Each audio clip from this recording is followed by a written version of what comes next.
Okay, good morning, everybody. Welcome once again to Security Health Plan Academy, our monthly webinar series that was created to provide you with helpful tools and resources to support your health and wellness. I'm really excited to introduce today's presenter, Jenny Reiff. Jenny is a registered dietitian with over 22 years of experience in acute and long-term care.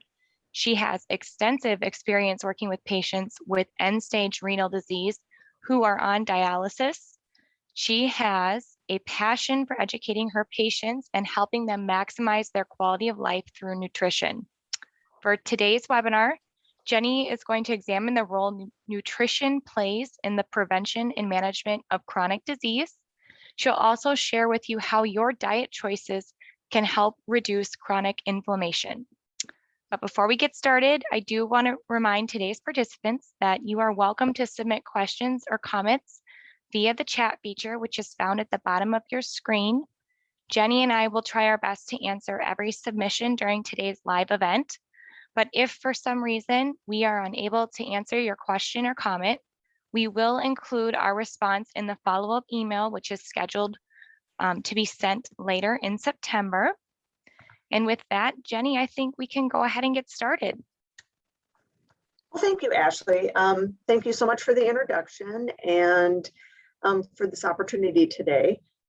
Today, I'm going to talk about the role of nutrition in helping to prevent or manage chronic diseases. This is a really, really broad topic to trying to condense into a 20 to 30 minute presentation. So I'm going to focus on 4 key areas that most of us can make some improvements in. And my hope is that everybody listening will learn at least 1 or 2 new things that they can incorporate into their life to better their health. But before we dive in, I want you to just take a minute and answer a question for me. What did you eat yesterday? Can you remember what you ate yesterday? A lot of people can't. Did you eat breakfast? What did you have? Was it a donut? Was it toast and eggs? Was it cereal? Did you eat lunch? Did you have a sandwich? What kind of meat was on it? Did you have cheese or mayonnaise on it? What kind of bread did you use? How about supper? Did you make something at home or did you go out to eat? If you had something at home, was it something that was already prepared, like a frozen pizza or a lasagna? Or did you make a meal from scratch? What did you snack on? Did you snack on chips or nuts or fruits or vegetables? And what did you drink during the day? Did you have water or juice or soda, energy drinks or alcohol? As you recall what you ate yesterday, I just want you to kind of keep that in the back of your mind as we go through today's topics. And we'll discuss a little bit more at the end. Okay, so if we're going to first understand how to manage chronic diseases, we need to know what they are, why do they matter, who gets them, and how can the role of nutrition help in the various disease states. Okay, so chronic diseases are defined as conditions that last for a year or more. They require ongoing medical attention or limit the activities of daily living or both. They're generally considered to not be curable. Why should we care about them? Well, more than 2/3 of all deaths are caused by 1 or more of these 5 chronic diseases: heart disease, cancer, stroke, COPD, or diabetes. And chronic diseases lead to a lot of disability and decreased quality of life for individuals. It's estimated that every 30 seconds, someone is losing a lower limb of their body because of diabetes. And chronic diseases also are the leading drivers of the nation's $3.8 trillion in annual healthcare costs.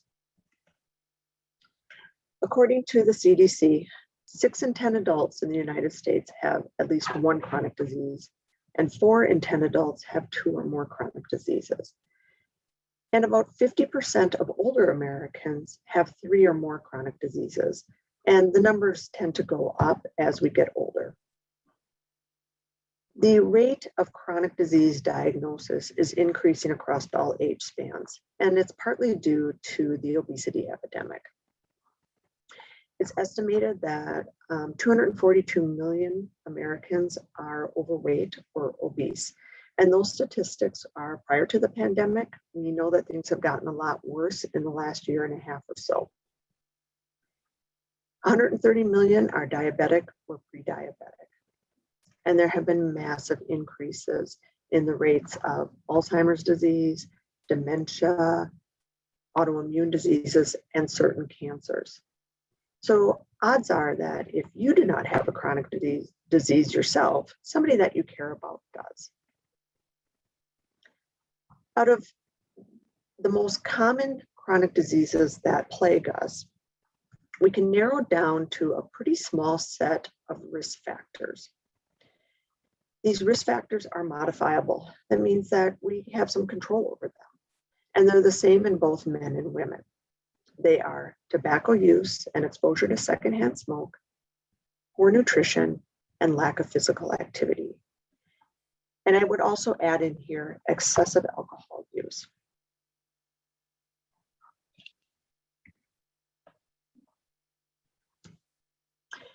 Out of the risk factors, they all have one thing in common. They all trigger inflammation. There are two types of inflammation: acute inflammation and chronic inflammation. Acute inflammation is the body's normal response. It helps to protect and heal the body following physical injury or infection. So for example, if I cut my finger, that area is going to become red, swollen. It might feel warm to the touch. That's because my body's immune system is kicking in to heal that area. In the matter of a couple of days or maybe weeks, depending on how bad the cut is, that area will settle back down and will turn to its normal color and the swelling will go away. So in this respect, inflammation is a good thing, right? Because it's protecting our body. The chronic inflammation is abnormal and it doesn't benefit the body. Chronic inflammation happens when that inflammatory response gets stuck on repeat. The immune system keeps pumping out white blood cells and chemical messengers that prolong the process. So from the body's perspective, it's like it's under constant attack. So the immune system just keeps fighting and fighting. It's like a fire that just never gets put out. And when you're living with chronic inflammation, your body's inflammatory response can start damaging healthy cells and tissues and organs. And over time, this can lead to several diseases like heart disease, type 2 diabetes, rheumatoid arthritis, asthma, obesity, and even cognitive decline.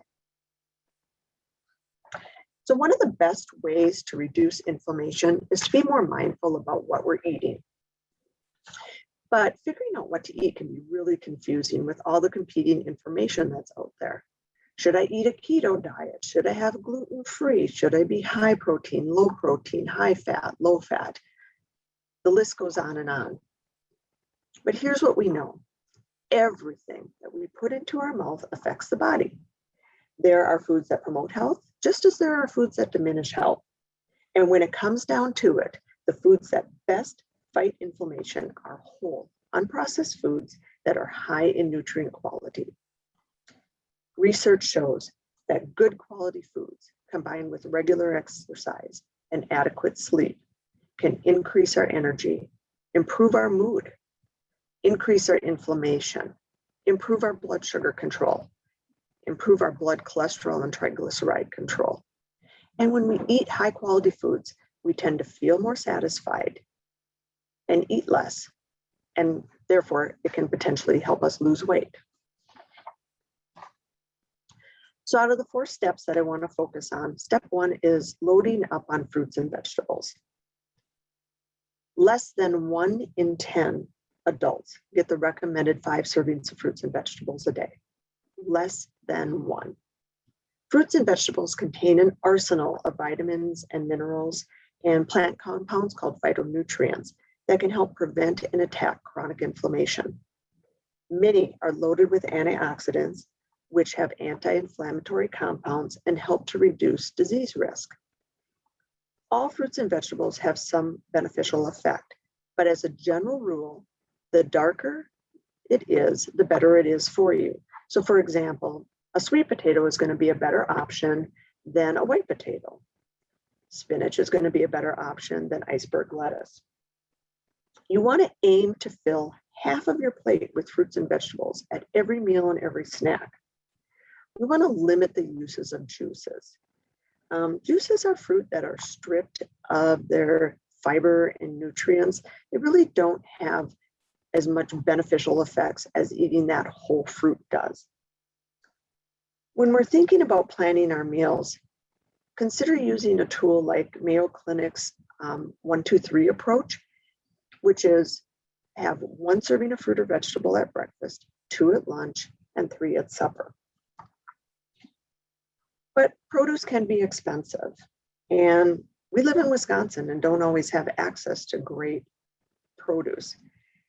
So I would encourage you to stick with those fresh items when they're in season and use frozen or canned produce in the off season.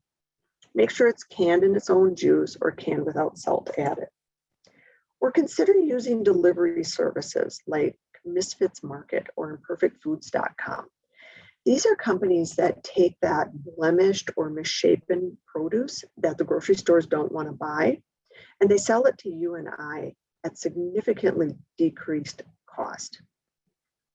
They're almost always 100% organic, and they deliver it right to your door, so it's super convenient.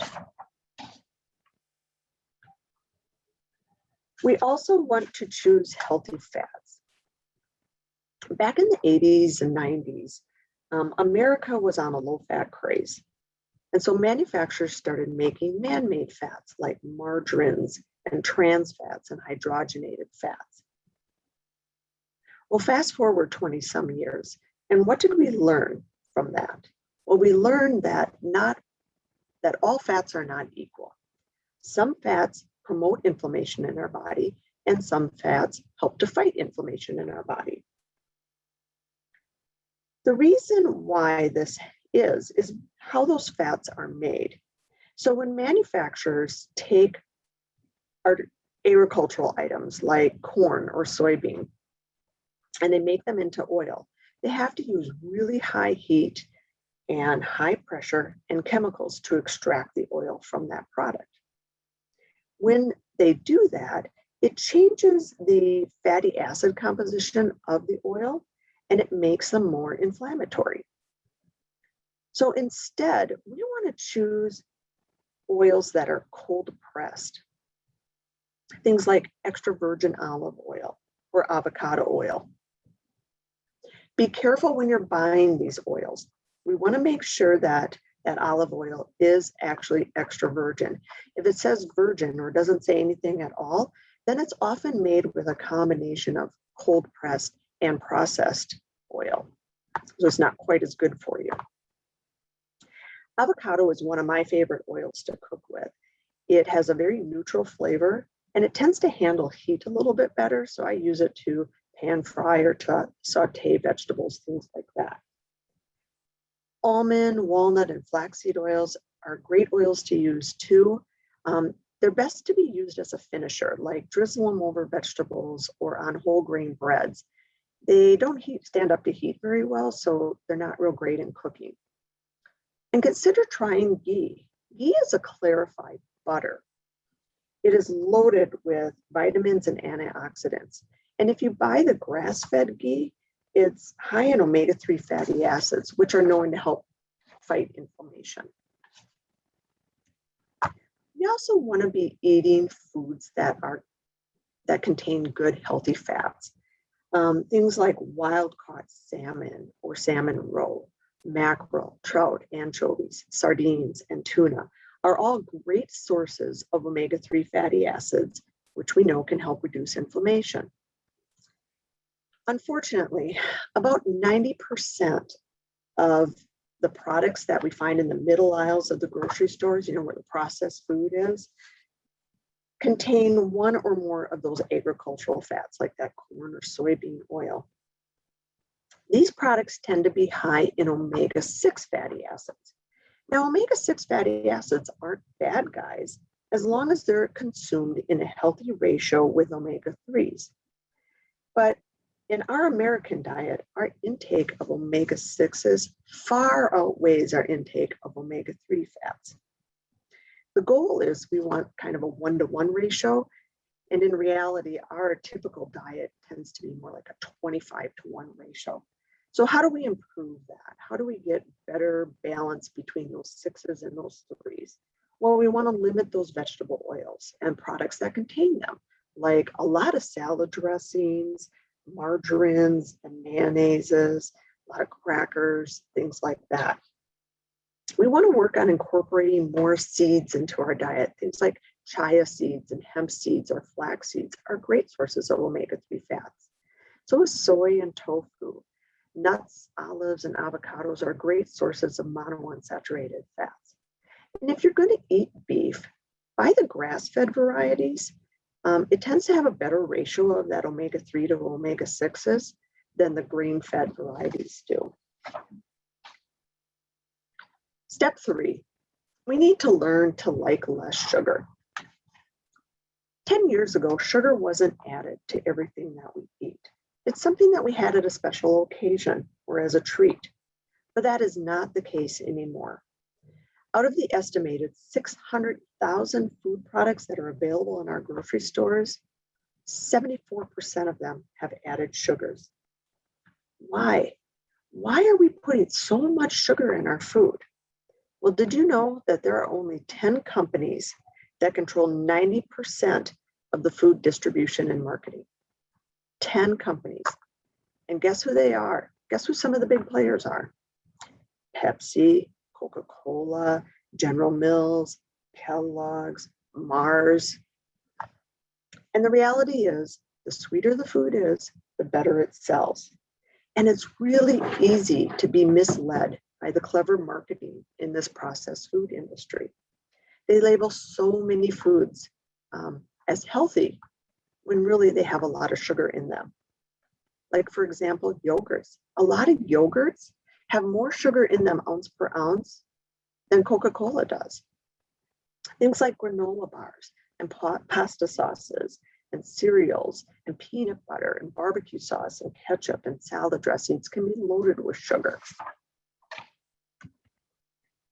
And that doesn't include what we drink. Statistics show that we drink less soda than we used to. That's a good thing. But instead, we're replacing it with sports drinks or energy drinks, which are just as bad. And let's not forget our morning run to Starbucks. Some of these products are loaded with sugar. But as consumers, we have some tools available to us now to help us make better decisions about what we buy. And one of them is the nutrition label.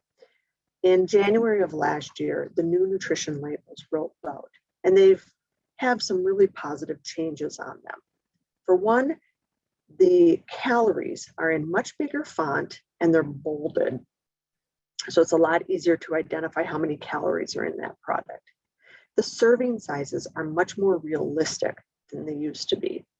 And they've included this area on the label that has total sugars and added sugars. So total sugars tells you the total amount of sugar that's in this product. It includes the sugar that's naturally present in the food, which isn't a bad thing, as well as the added sugar, the sugar that the manufacturers put into it. And below that, there is a line that says includes added sugars. The added sugar line tells you how much total sugar has been added to that food. So in this example, on this slide, this product has 10 grams of total sugar, and all 10 of those grams came from the manufacturer. None of it is the natural sugar. So if I'm looking at this product, this is a product that I'm probably going to pass over in the store. I don't want that much sugar. Sugar can be really sneaky too. When we're reading the ingredients on our products, sugar doesn't always just show up in the word sugar. It can be listed as syrup, like high fructose corn syrup or rice syrup. Any word that ends in the OSE, like maltose, dextrose, sucrose, fructose, that's another way of saying sugar. And it doesn't matter if the sugar is cane sugar or raw sugar or organic sugar or brown sugar, it's all still sugar. Same thing with fruit nectars or honey or agave or molasses. Our bodies don't recognize that it's any different than sugar.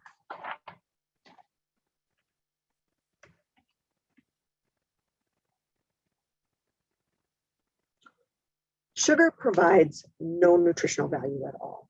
It is just calories, and it contributes to weight gain and to inflammation.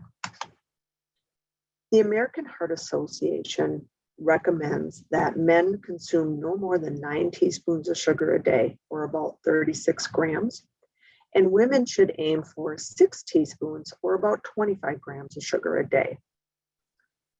Guess how much the average American is consuming? A lot more than that. The average American consumes about 25 teaspoons of sugar a day, or about 100 grams. Step 4 is we want to eat whole, unprocessed foods. In the last 50 years, our foods have become more and more processed. And the truth is, our grandparents probably would not recognize as food much of what we consume today. Now, ultra-processed is not the same as processed. Canned peaches are processed food. That doesn't mean they're bad for you. Ultra-processed is where that food is taken a few steps further. It goes through multiple processes. It tends to be highly manipulated, and it tends to contain a lot of ingredients. Kind of think about corn on the cob versus corn chips versus high fructose corn syrup. It all came from the same source, the corn, but you have 3 very, very different foods because of their level of processing. And those foods behave very differently in our bodies. Ultra-processed foods have very little nutritional value. They're low in fiber. They're usually loaded with salts and sugar and unhealthy fats and preservatives and emulsifiers and artificial flavors and colorings. Many of these ingredients are associated with promoting inflammation in our bodies. So I urge you to break out those magnifying glasses and read the ingredient list on the foods that you're considering buying. If you cannot pronounce everything that's in that food, is it something that you really want to be putting into your body? Instead, we want to focus on foods in their natural forms. We want to eat breads that are made from the entire grain kernel, like whole grain breads. We want to eat oatmeal and bulgur and brown rice and quinoa. Eat a handful of nuts every day. Walnuts, almonds, pecans, pistachios are some of the best, but getting a variety is good. Nuts are loaded with healthy fat and protein and fiber. We want to eat a cup of beans each week. Beans are loaded with fiber and antioxidants. They're also a really inexpensive source of protein. Red beans and kidney beans and pinto beans are some of the best. We want to load up on those fruits and vegetables. The more, the better. And incorporate fish into your diet a couple of times a week, preferably those fatty varieties, because those are the ones that are highest in those omega-3 fatty acids. So now let's take a minute and go back to yesterday and what you ate. So knowing what you know now, how did you do? How did your diet stack up? Are you eating the standard American diet, also known as SAD? Or are you eating a high quality diet? Are there areas you could improve on to help decrease your risk of inflammation?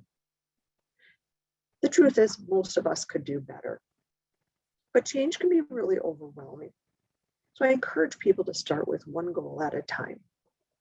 Maybe change your breakfast cereal to a version that's higher in fiber. Or instead of cereal, have an avocado on whole grain bread. Or have a fruit and vegetable smoothie.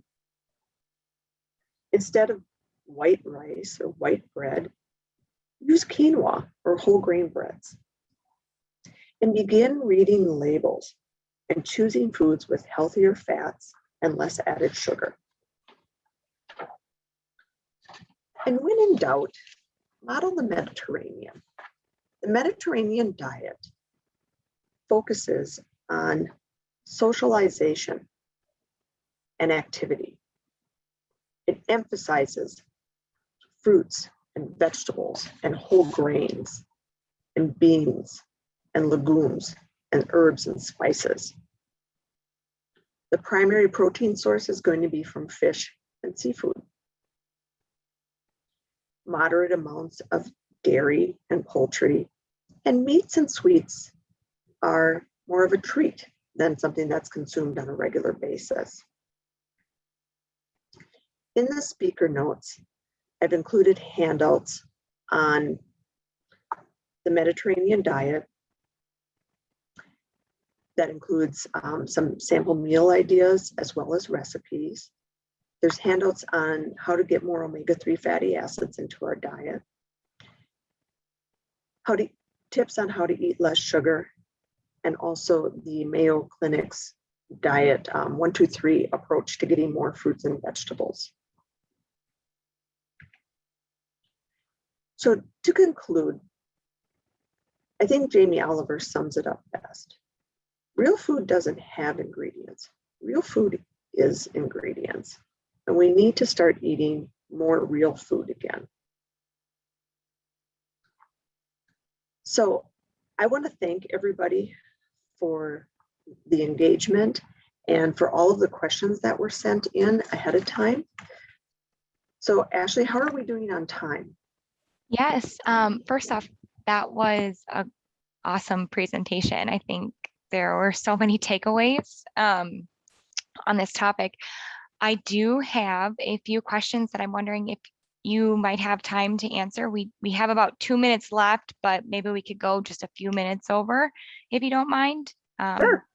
Okay, and then anything that we don't answer during today's event, again, we'll include in the follow-up email that's going out later this month. One of the questions that we received was, you see on subject lines that there are 6 foods you should not eat with arthritis, but they never exactly say what those foods are. Can you elaborate on that, or do you know what those 6 foods are?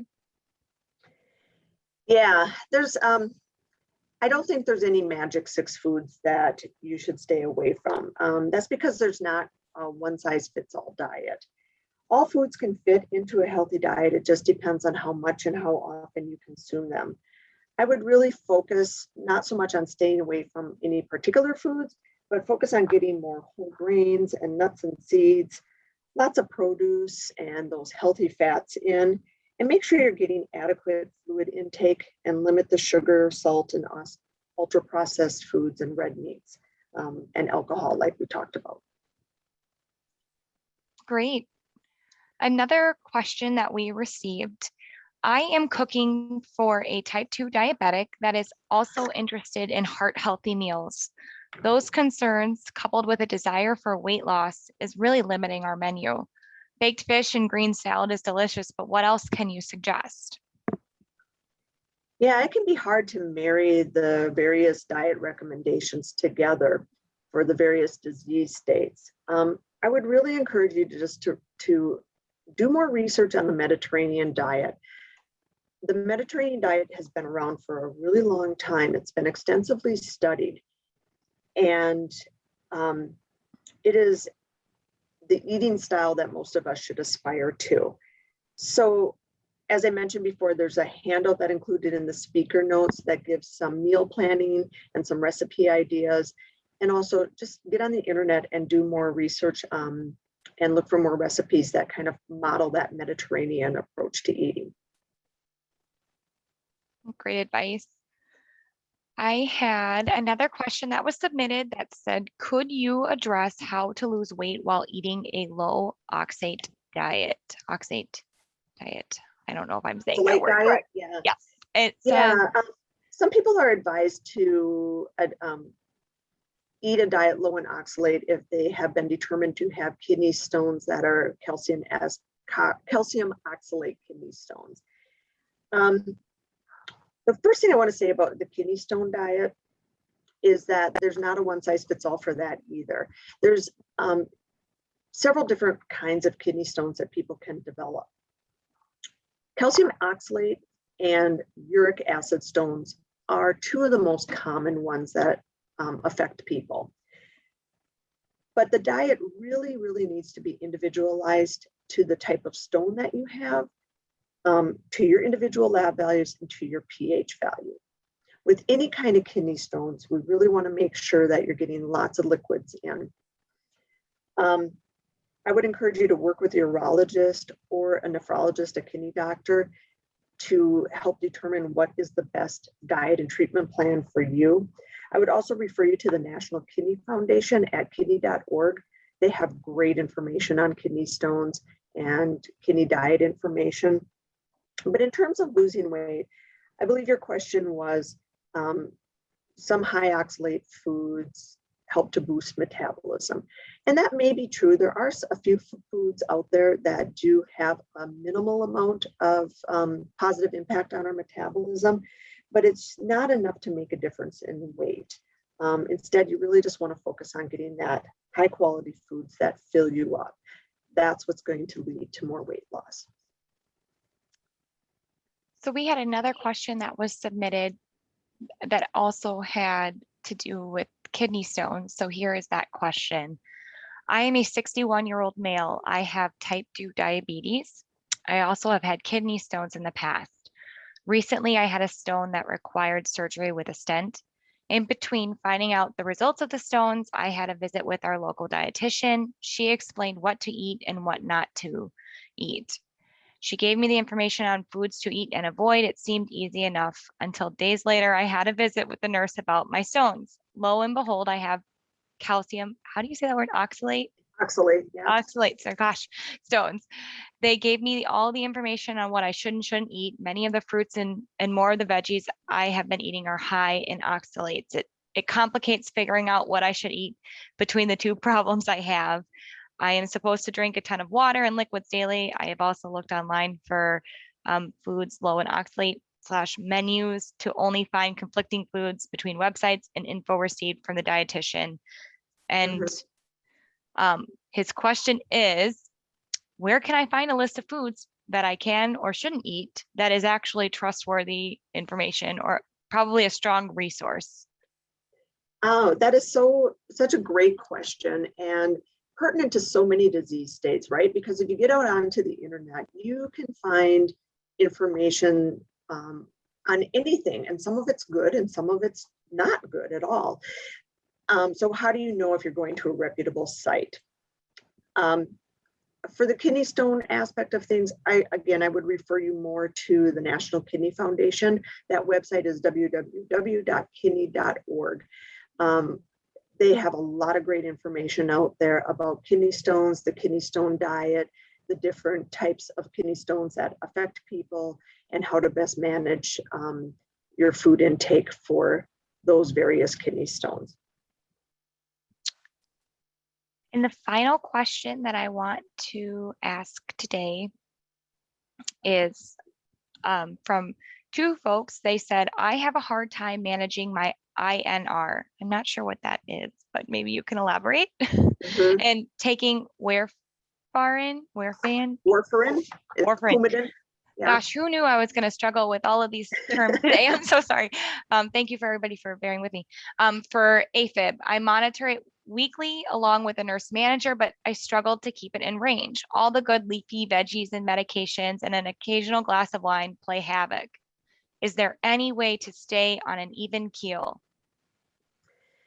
Yeah, managing your INR, for those of you who don't know, it's the test that they use to see how thin your blood is. So warfarin or Coumadin is a medication that's used to help thin your blood, and it's often prescribed for people who have atrial fibrillation. And there's certain foods that negatively impact that blood thinning goal that the Coumadin is trying to accomplish.